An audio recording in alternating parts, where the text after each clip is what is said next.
unakaa usongi, sehemu nyingine ya mwili inanuka,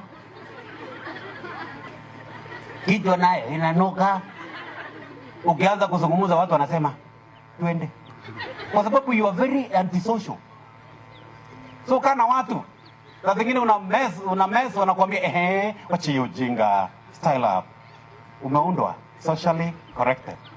Dance mpaka uambiwe hii si yako, useme umeona gani, uambiwe ndio hii ni yako. Do that, and when you are involved then you will be very healthy. Lakini ukiona kijana mwenye ako soba, hata huyo kwa wakati wa kuoa kama atatafuta msichana atapata the right person. Reason anazoea kukaa na wasichana wakora. Unajua kuna wasichana wakora wanaweza kukupeleka mpaka mbinguni na kukurudisha chini. Siku hizi wanakuambia babe, as in for real, ni wewe. Paka unajipata unasema mriju nimebendwa. And then finally anakuambia nani as in mimi, niwe nimekupenda you. Unajipata unasema taua hii. You see? So understand them. Wizi na wakora mpaka wengine wanakuambia wewe huyu usicheze please don't bang on her. Usiweke moyo wako huko. Huyu ni mchezaji. Utacheza. Lakini ukikaa tu peke yako unachezwa, pesa inakulwa, wewe mwenyewe unakulwa. Kama kijana unavalia kitu imeikubana mpaka chombo inachora.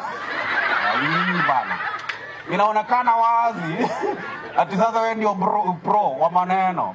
Pole ndugu, hatuna certificate ya waliofanya hayo. Hakuna certificate ya hiyo. Wasichana habari zenu?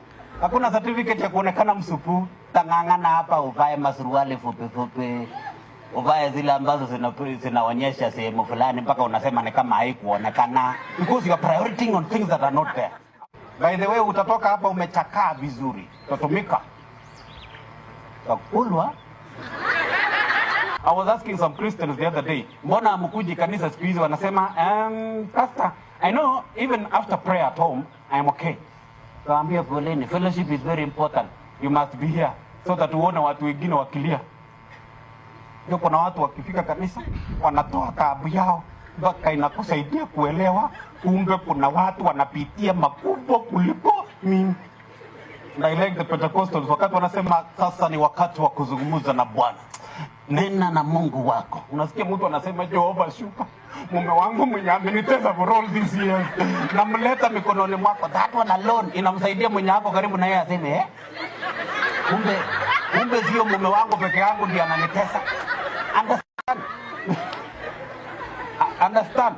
And let me tell you for free, inakusaidia.